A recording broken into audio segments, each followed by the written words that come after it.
Hello, my friend. Hello. Ukraine. Oh, Ukraine. Олег. Олег? Yes. My name Владислав. Олег, ты же не понял, что я свой?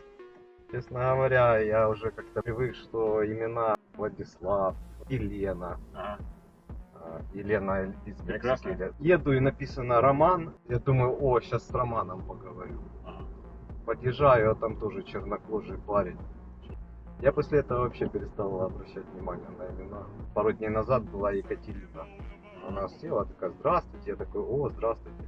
И все. Дальше разговор не идет. Она. Да приятно общаться, ты что? Приятно. Ну, не общаться, извини, брат. Я- Спілкуватись. А, так вы с Украины? Так, так. Давно здесь? 5 років. Нравится здесь? Мне нравится Америка, да. Есть, конечно, свои приколы, есть свои тут тараканы, есть что-то свое. Но в принципе, мне Америка нравится.